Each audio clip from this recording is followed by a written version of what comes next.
What is going on, Multiversers? Welcome back to the channel. Today we're going to be talking about one of Multiverse's most intriguing new features that will be coming to the game when it relaunches on May 28th, and that would be Guild Mode. And we also have some other Multiverses related news that I find pretty exciting, so let's begin, shall we?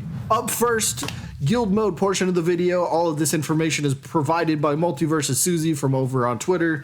So up first, Susie tells us the PvE mode coming to Multiverse's relaunch might be the Guild Dungeon mode. And when she says might, if you remember, Tony did allude to a PvE mode, but did not outright mention Guild Mode by name. So we're just kind of connecting our own dots here, assuming Guild Mode is what Tony was talking about, because there's a lot of similarities. So continuing on with the tweet, it is a dungeon type game mode with unique rewards to Guild Mode, with multiple battles including bosses and modifiers. And modifiers, of course, changing how a match might end up playing, and more on that in just a second with this next tweet where Susie says, with the way you go through spaces or nodes and share battles with modifiers, you can kind of expect Guild Mode to work similar to Smash Ultimate's World of Light mode.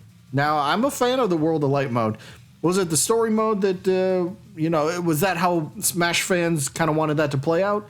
Nah, we wanted the more cinematic stuff. So I wouldn't go into this expecting Guild Mode to be a story mode.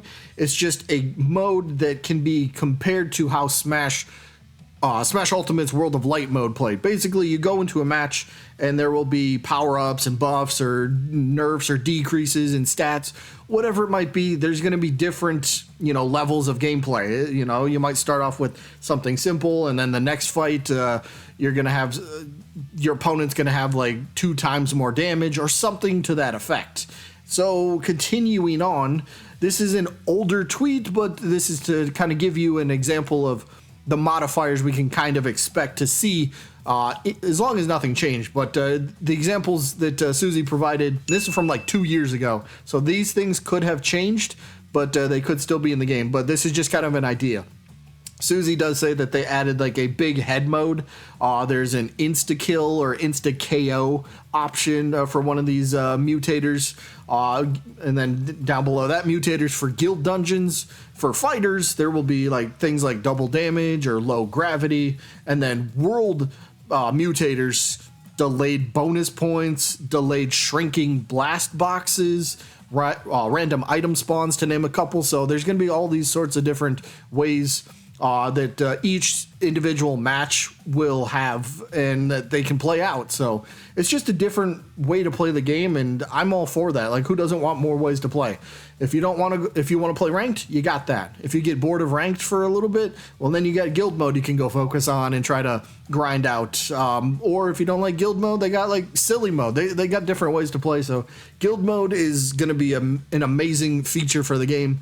Can't wait to hear more officially about this mode, but, what are the sizes of guild modes? How many people can be in a guild? Can you be in an alliance with another guild? Like, how is that going to work? So, a tweet that I seen online that kind of caught my attention.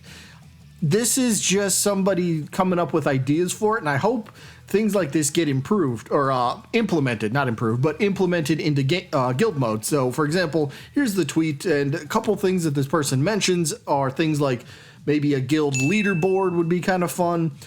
The one I like, a guild shop with its own currency. I'm not talking about Gleamium here. I'm talking about guild currency that you can spend on the guild-only shop. So you could earn the guild currency by playing matches, winning matches, defeating bosses, that sort of stuff. And then once you accumulate enough, then you should be able to spend it on, character skins, or, like some of the suggestions here are ability to change your guild tag to a specific color, get different icons, backgrounds, borders, custom guild icon, that sort of stuff. And I really like that idea. I do hope Multiverses does implement this. If it's not at the beginning, I do hope this is something that they look more into and go, yes, we can do a lot more with guild mode. So like a guild shop would be really cool in my opinion.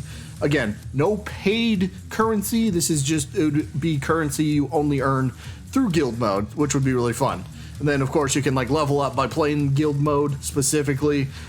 Maybe we could even get challenges specifically for guild mode. So if you played Multiverses before, you'll remember you get daily challenges, and that gives you XP towards your player progress as well as battle pass progress. So maybe something like that for guilds that help you get XP for your guild would be pretty cool. But this is just a tweet that caught my attention, and I wanted to kind of share with everybody. Next up is actually, I think, really big news for Multiverses just in general. Maybe you're not going to play in this region, but Multiverses is coming to Japan. So this is big. We have an entirely new player base coming to the game. So this was in a tweet, and it says Multiverses is scheduled to be released in Japan as a free-to-play game on May 28th, US time. So this is great because here's a tiny bit more information. When was this? March 13th, Susie told us this, like most likely months ago on Steam, they added support for achievements in Asian countries, and it pretty much confirms that Multiverses is going to launch in Japan, which we now know is the case because the report tells us so. So brand new Asian servers, that was one of a really big asking point during the open beta, so it appears that was high on the list of priorities for the devs, and it looks like they're going to deliver. So they haven't made an official announcement yet, but once they do, it's going to be big for the game. More players, the better. Like, who doesn't want more players playing the game that you love and enjoy? Again, maybe you're not going to play on Asian servers, but the point is more players. That's always awesome. And finally, who remembers those Multiverses, dare we say, collector cards? You remember those things? Yeah, they gave them away kind of early on in the game's lifespan, like during the open beta, like when it first started.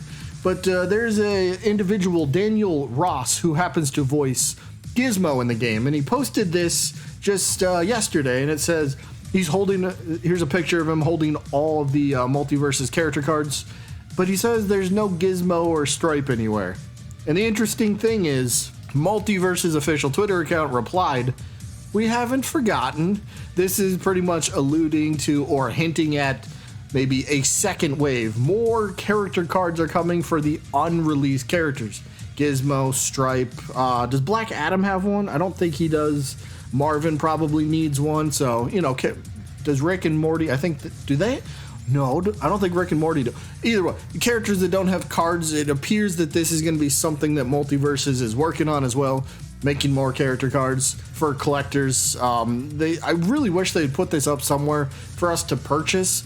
You know how many people have been asking the official Twitter for Multiverses? You know how many people were saying, put a link somewhere, we will buy this, and maybe it's something they work on. I'd love to collect it. It'd be really cool to have a collection of every single character that ever comes out, but that's just me. Either way, that is it for this quick little video for you guys. Guild mode sounds fun, but you know, it is what it is. But that is it for this one. Hope you all enjoyed, and I guess I'll see you when I'm looking at you. It's so good.